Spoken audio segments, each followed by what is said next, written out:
Hello, my name is Father Charlie Bouchard, and I'm here to offer you some thoughts on the readings for the 16th Sunday in Ordinary Time so that you can know about these scriptures before you hear them at the Eucharist on Sunday. When you read these readings or when you hear them, it's going to be obvious that the main theme is about sheep and shepherds. This is an image that comes up very frequently in scriptures, both in the Hebrew scripture and in the Christian scripture. In today's first reading, there is a comparison of good shepherds and bad shepherds. The task of a shepherd, of course, is to unite the sheep, to keep them together, to keep any of them from straying, and to protect them from danger, especially from predators or outside forces. Elsewhere in the scriptures, we hear Jesus describe himself in the latter terms as being the good shepherd, the one who knows his own sheep and his sheep know him. The point of these readings, of course, is not about real sheep or real shepherds, but rather the message is spiritual, that there are pastoral leaders that we have who we consider shepherds when they fulfill their responsibilities to unite us and to protect us from dangers outside. Sometimes there are shepherds who scatter and divide. It happens with real sheep, and it happens in the church when we have leaders who are more concerned about themselves than about the unity of the church. For example, you may have heard that Pope Francis recently excommunicated Cardinal Vigano, accusing him of the crime of schism, or breaking the church apart because of his criticism of the papacy and the church. He and many others were removed from their pastoral roles because they were functioning as bad shepherds or not functioning as shepherds at all. And this analogy between shepherds and church leaders is obvious in many different ways to us today. For example, bishops still carry a crozier or a staff, which is a symbol of a shepherd used to guide. And when archbishops are created, they receive a pallium, which is made, it's a vestment that's made of lamb's wool, once again, to indicate that they are being clothed with this authority of a shepherd.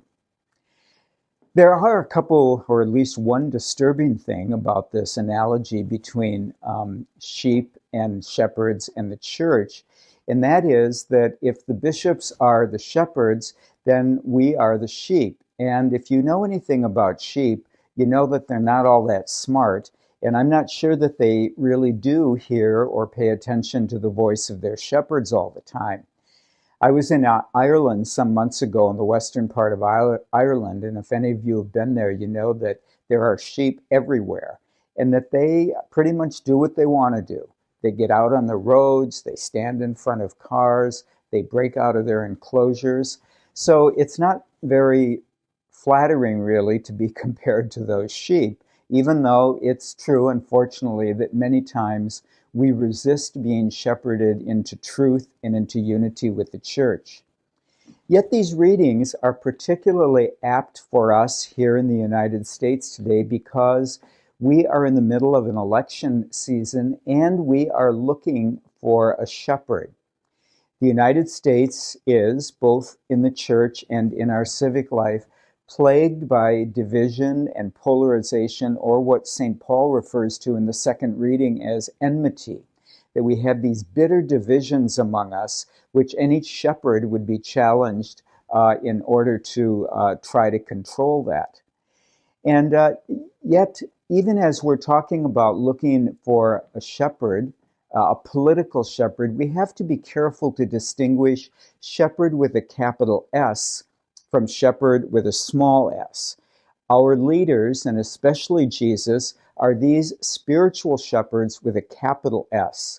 And yet our political leaders, especially the president, who are chosen to lead us, to draw us together, and to protect us from harm, are really, at their best, supposed to be a kind of shepherd for us.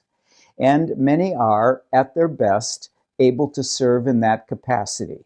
They're never going to be perfect shepherds. They're never going to be faultless or free from sin, but they are going to do enough of the shepherd's function to make sure that we as a country come together and thrive and are safe from external threats. But there is a problem about this as well, because I think sometimes we confuse the political with the spiritual, and that's clearly happening today. There are people out there who are really making their political beliefs or their political party kind of an idol. They are idolizing candidates and political movements and substituting them or comparing them directly to Jesus and to God himself. There's a book written recently by a man named Tim Alberta, and he is an evangelical pastor and historian. And he has been very critical of some evangelical movements that, in fact, do substitute political beliefs or political allegiance for faith in God. And he says that faith is not so much a matter of just believing something, especially abstract religious truths, but it is a question of where our real allegiance is. Is our allegiance, he asks, to Jesus Christ and to the scriptures first, or is our allegiance to a political party that we think embodies the values that we hold, especially if they are Christian values? He makes it very clear in his book that, as he says, the book is entitled The Kingdom, the Power, and the Glory. And he says in there that God has his own kingdom and no nation can compare to that. God has his own power and no amount of political, cultural, or social influence can compare to that. And finally, he says, God has his own glory and no exaltation or status of human persons can replace that. And I think what this suggests to us today, as we hear these readings about sheep and shepherds, is that the United States, even if it's our home, even if it's a wonderful country with a great heritage, is not the city on the hill that scriptures talk about. It is not Israel, the chosen people of God, even though we would like to believe that we are among those people. It is not the New Jerusalem, and above all, our political leaders are not anointed as shepherds by God. They have a lesser role, something analogous to shepherding, which we should value and respect, but it is not the same as divine control and divine sovereignty over all of us. So I think what these readings suggest to us today is that as we participate in this election year, we have to put faith first. We have to evaluate the Constitution and our political movements in light of the gospel and not the other way around.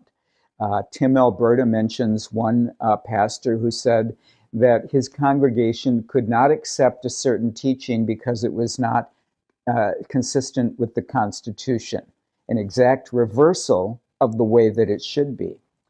And the second thing, which I think we understand from the gospel reading today, is that sometimes it's necessary for us to go apart, to go away as Jesus did with his disciples, to find a place of silence and tranquility, to reflect on the demands of the gospel, and then to go back into this torn and difficult political environment and say, what does the gospel ask of me as a Catholic Christian? What does the gospel demand of us as a church? And what kinds of qualities and spirit and leadership should we expect of our elected politicians? So I offer that to you as a reflection for this week's readings on sheep and on shepherds and on the political turmoil in which we find ourselves. God bless all of you.